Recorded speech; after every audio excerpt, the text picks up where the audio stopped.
But turning overseas, European nations are increasingly taking different approaches to tackling the migrant and asylum seeker crisis.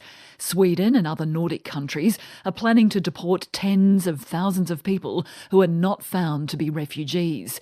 And now Germany has announced it's placing North African nations on a list of safe countries, meaning people from there will have little chance of winning asylum.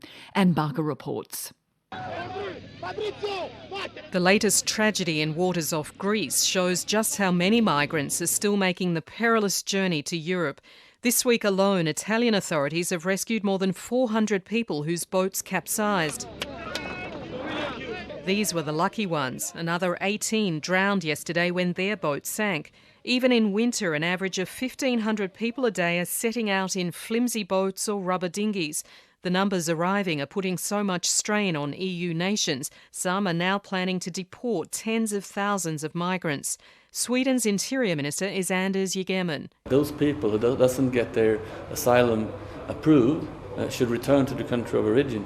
Sweden has struggled to deal with the 163,000 asylum seekers who arrived last year and now says as many as 80,000 who are not refugees could be deported if they don't go voluntarily. I think we have to look at the whole chain in the asylum process, but we also have to have far better work together with the countries that the people are returning to. Thousands of migrants are still waiting for their asylum cases to be heard, and many from Iraq and Syria are fearful of Sweden's new policy.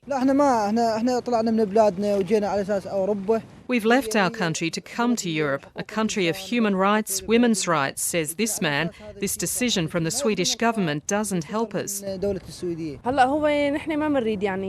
don't want such a decision. We don't want to go back, says this woman. This decision makes us uncomfortable, unhappy and worried.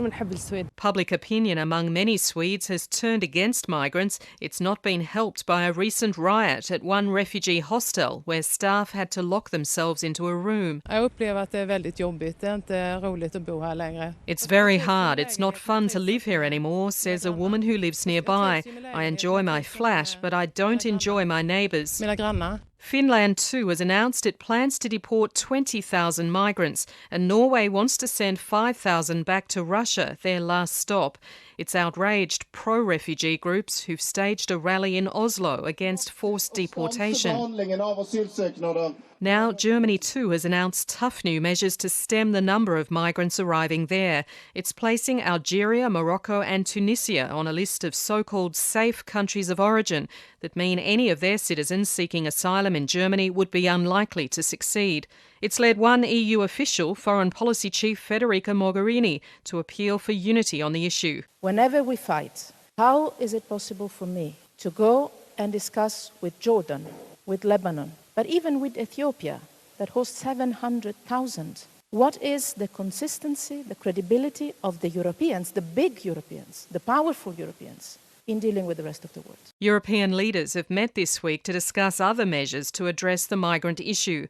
Many are supporting calls to suspend Europe's open borders policy for at least 2 years. Anne Barker reporting.